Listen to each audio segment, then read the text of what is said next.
Hello everyone, welcome back! Before we start anything, let me sing for you. I still hear you in the static.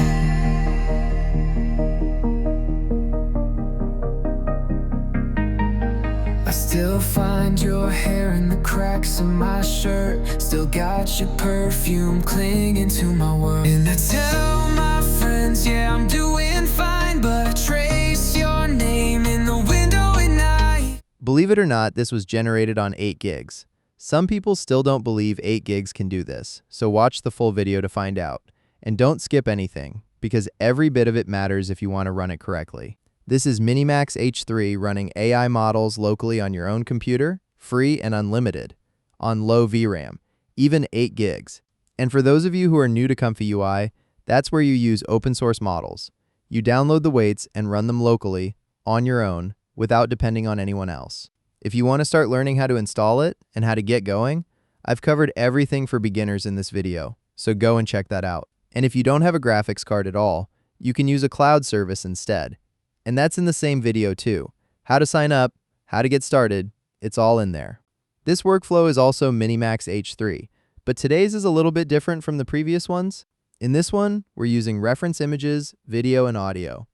There's an option to add multiple images, multiple videos, and multiple audio files as references.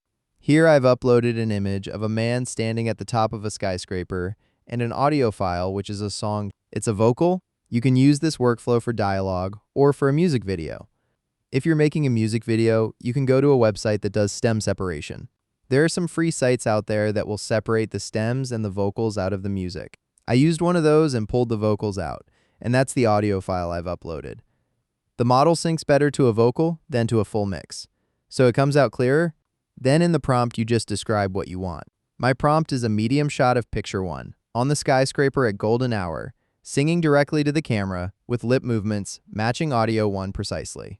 The camera then slowly pulls back and orbits around him, revealing the dizzying height and the city skyline below. So that's our prompt. Just below that, this node is where you pick which second of the audio the clip starts from. For duration and resolution, you've got the preset. That's the easiest way so you don't have to change all the values by hand. Have a look at this note. It tells you the duration and the resolution for each one. Preset 2 is 5 seconds at 1344 by 768. Preset 6 is 15 seconds at 864 by 480. And that's the longest duration you can get, and about the highest resolution you can run at that duration. When the preset is set to 0, that means you change the values manually in these nodes. When the preset is anything from 1 to 6, changing those manual values does nothing. It won't affect the generation at all, because it's using the preset. If you want to set it yourself, you set the preset to 0. And if you put in something like 9 or 10 or 11, it just falls back to the default, which is 3. The durations you get from the presets are 5, 10, and 15 seconds. If you want anything else, you have to do it manually. And then you set the resolution here too, the width and the height and the duration here. Bear in mind it snaps up to the nearest length the model accepts, so ask for 10 and you actually get 10.125. And again, all of that only works when the preset here is 0. For our demo, I've already hit run and it's generating, so while we wait, let me walk through the workflow. This node is the diffusion model. We're using MiniMax H3, Ref2VA, pruned, INT8. The clip, the text encoder, is QN3VL32B. Then we've got 2 VAE loaders, one for video and one for audio. Sage Attention is there for speed, then Sigma Shift, which has shift video and shift audio. If you push that value higher, you get more motion in the scene, and lower gives you something more stable, more static. 12 is a good number for this workflow. Then EasyCache, right now it's bypassed. It's a speed node, but it costs you quality. You can use it if you're happy with that trade. The way it works is the model skips some of the steps once you turn it on. Reuse threshold, set that higher, and it skips more steps, set it lower, and it skips fewer. For now, I've left the node bypassed. It's really only for testing, and it's purely a speed thing at the cost of quality, so you don't have to turn it on. On this node, you can add more inputs. There's space here for more. Right now, I'm using 1 image and 1 audio, but if you want, you can use multiple images, multiple audio files, and even multiple videos. And this node, the seed, right now I've got it on randomize, so every generation changes the seed. If you run a generation, don't get a good result, and want to try again, just change the seed rather than changing the prompt or the inputs, because that starts from scratch and the text encoder has to work through everything you gave it all over again. Just changing the seed saves you that time in the GPU. Here are the steps. You can set it to 14 while you're testing the workflow, or trying out a prompt or an image, and then push it up to 20 when you're generating for real. And in this workflow, I'm using BasicGuider instead of CFG to save VRAM, because BasicGuider only does one pass. So that's the walkthrough. The video is done. Let's have a look at the result. I still hear you in the static. The video looks great, but the thing is, his mouth keeps moving even after the sound has stopped. Let me regenerate this, leaving the start index on the audio node at 0, a medium shot of picture 1 standing on top of a skyscraper, singing directly to the camera with lip movements matching audio 1 precisely. As he sings, he walks forward toward the lens, while the camera smoothly tracks backward at the same pace, keeping him centered against the sprawling city skyline. And this is what we got. I still hear you in the static. And now I will generate a video using first frame and last frame. What I did here is upload a far-off image of the man standing on top of the skyscraper as the reference, and ask the camera to rotate around to where he's standing on the rooftop, so the video looks like the camera is just orbiting around to his face. This time I bypassed the audio node because we don't need audio here. The song has a gap where the music is playing and there are no vocals.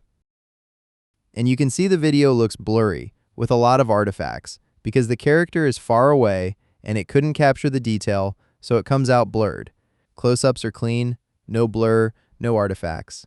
But when the character is far away, you get a lot of artifacts, so keep that in mind. For the next scene, I uploaded another image. With audio where it starts, I still find your hair in the cracks of my shirt. Still got.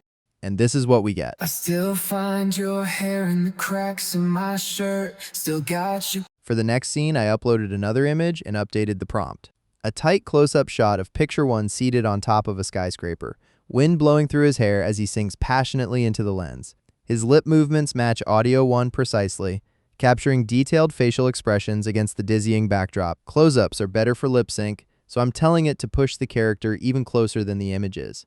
And here's what we get. Friends, yeah, I'm doing fine, but I trace your name in the window at night. A lot of people are doubting whether this model can run on 8 GB. The answer is yes, it can. Every workflow I've built runs on 8 gigs of VRAM. Of course, the model is bigger than what 8 gigs is meant to handle, but we're offloading. We're using dynamic VRAM management, and that's what makes it possible. It doesn't make generation any faster, but it does get you through without an out-of-memory crash.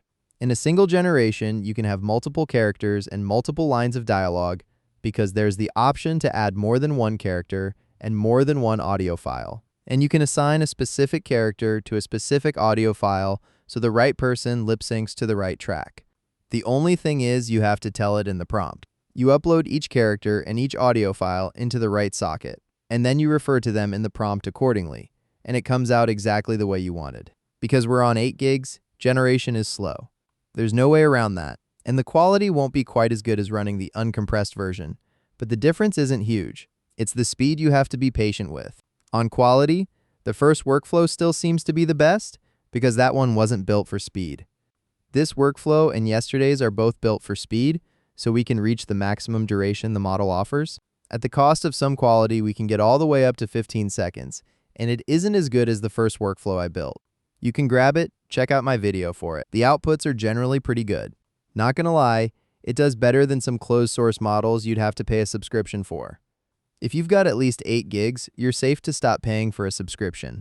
I'd love to do a demo of every feature that workflow has, but being on 8 gigs, it takes a lot of time to explore all of them, even just for this video. So it's open for you to explore and use whichever features suit what you need. The outputs are usable. Compared to other models like LTX 2.3, it's much better. You can use this workflow to generate scenes for short films, social media videos, music videos, but I'd recommend generating 5 seconds at a time if you're on 8 gigs like me. And if you want the uncompressed full versions of the model, I can build a workflow for the uncompressed model in an upcoming video. So if you found this helpful, please like and subscribe for future videos, and let me know what you think about this workflow and what you'd like to see next. Your support is what keeps me doing this, and you can get this workflow in the description for free.